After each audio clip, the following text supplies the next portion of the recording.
Welcome friends to the second edition of Trav-Adda.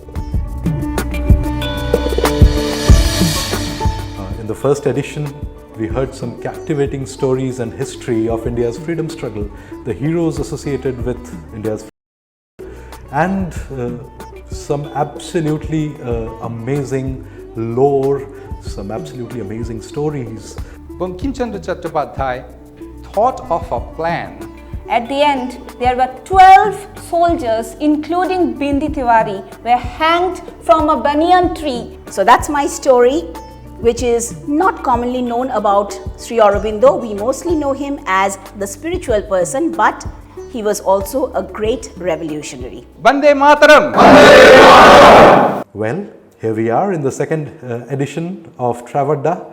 Let's see what Trav-Adda holds for us today. Our next storyteller, Azadi Chattopadhyay. Namaskar. Today I will talk about Sri Aurobindo and the Bengal National College and Sri Aurobindo's contribution towards the national education movement. As we all know, 1905, the important year for Bengal partition and the boycott movements. The boycott movements not only was boycotting the British products or the British education system, it also opened a parallel path for encouraging the village industries and national education movements. In Bengal, we got the National Council of Education, where the eminent personalities like Raja Subodh Mollik, C.R. Das, Ramendra Sundar Trivedi, Sri Aurobindo and definitely Rabindranath Tagore were associated. The main aim of this council encouraged the education for all common Indians. In 1906, when the Bengal National College started its journey, he was the first principal of the college in Calcutta. Sri Aurobindo was the principal for a short span of time, maybe a year or around, as afterwards he learned about he is going to be arrested for the Vande Mataram case and he resigned from his job. And in his last speech, he motivated the students to do something for the motherland. And after the independence, we got our Jadavpur University, which actually started from this movement. And today, if we visit the Jadavpur University campus, we will see the administrative block is known as Aravinda Bhavan, and this road where it is situated is named after Raja Subodh Mollik to remember their contribution towards this movement. Thank you.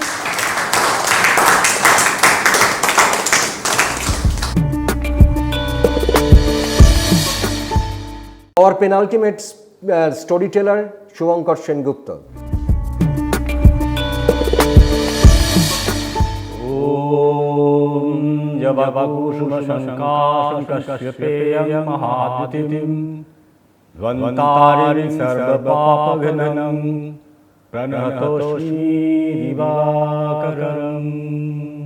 At the Prasannamai Ghat near Jorashako in the bank of the river Ganges, this sound of a chorus in Sanskrit woke up a few people around who were sleeping on the bank of the river. They saw these people, not only men but women, coming out of the river. The poor people on the bank, they were astonished. Is it the rishis, the saptarshis coming down from the heaven? They all came folded hand. There comes these people with a little piece of yellow thread tied around the wrist of this unsung heroes, of these unmentioned worthy people at the river bank. Never in their life they have received such a recognition from the high elites of the society. And they would like to know what it is all about. So they started following this group of people. As they followed, more people started following. As they crossed the Mahatma Gandhi road, they stopped suddenly, abruptly, by hearing Allahu Akbar Rahim, Allahu Akbar Rahim.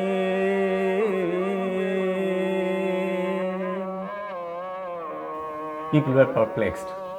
What to do?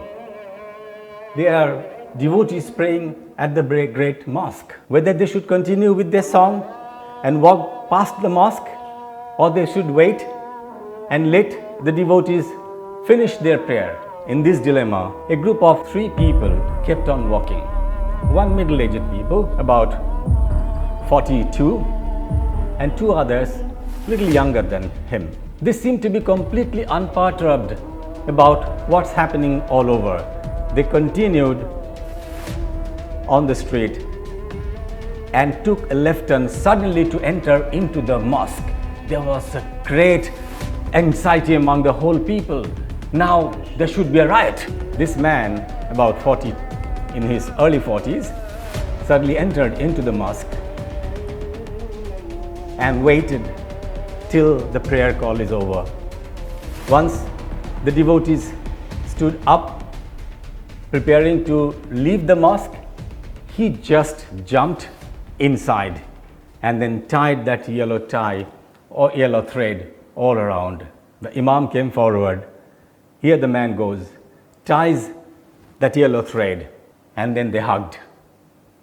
Suddenly there's a roar coming on, and people started shouting, Bangalir pran, Bangalir mon, Bangalir ghore joto bhai bon, eko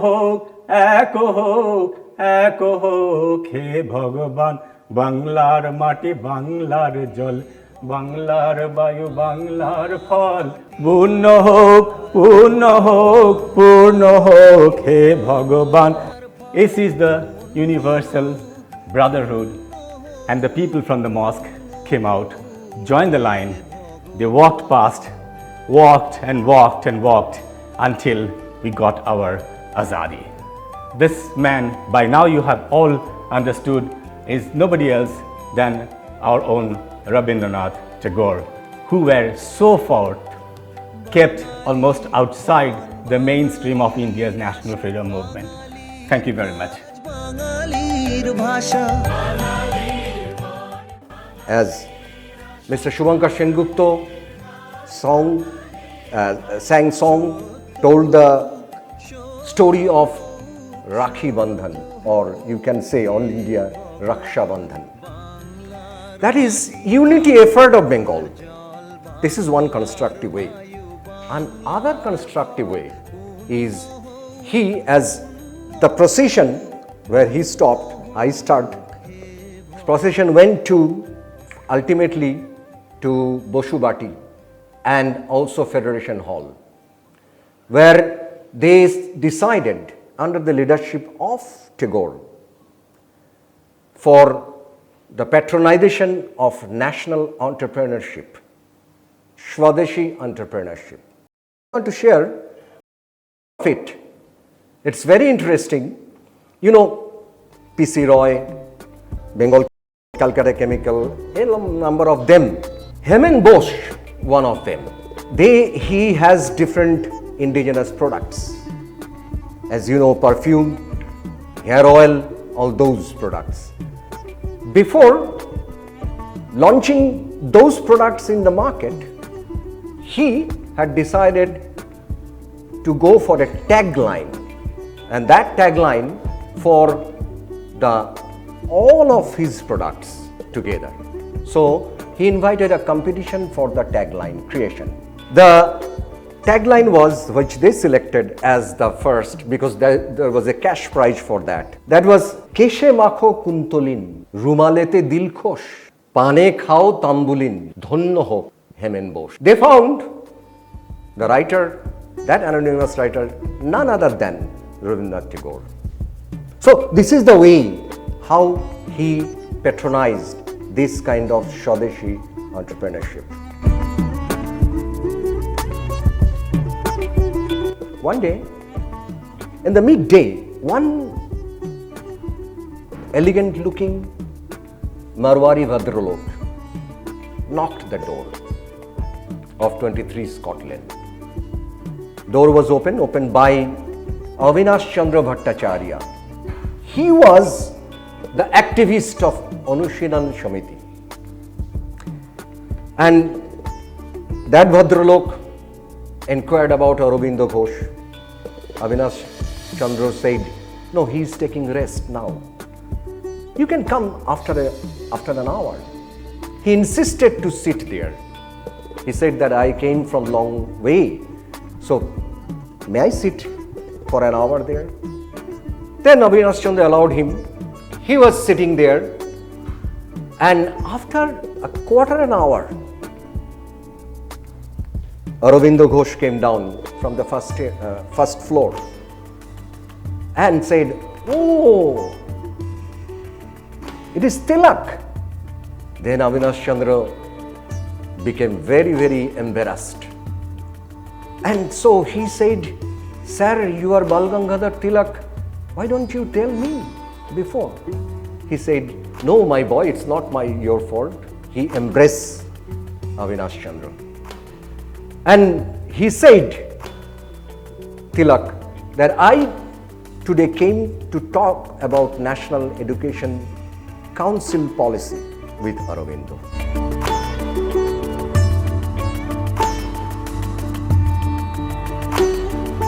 It was 1933. Because of the torture, ill treatment, all the prisoners went on hunger strike. They were on for several weeks. So at the midpoint almost, today we can say it's midpoint, British officials, jailers, they have decided it's not possible to allow them to die out of hunger in the British jail. It will be shame for the British Empire. So they started to put one lota full of milk in front of every solitary confinement cell. But the strikers, prisoners, didn't drink it. So one person, Sushil Dasgupta, was just by the side of Dr. Indubhushan Roy. Both of them were prisoners. So he whispered to Indubhushan Roy, Dr. Roy, what we will do with this lota milk? Indubhushan smiled and whispered, did you ever played football? He said, yes. But what to do with that football? He said, when you will back to the cell in the evening, kick to the lota and say Bande Mataram. And in the evening, what happened? Suddenly when they went back to the solitary confinement, every prisoner by that time came to know what to do.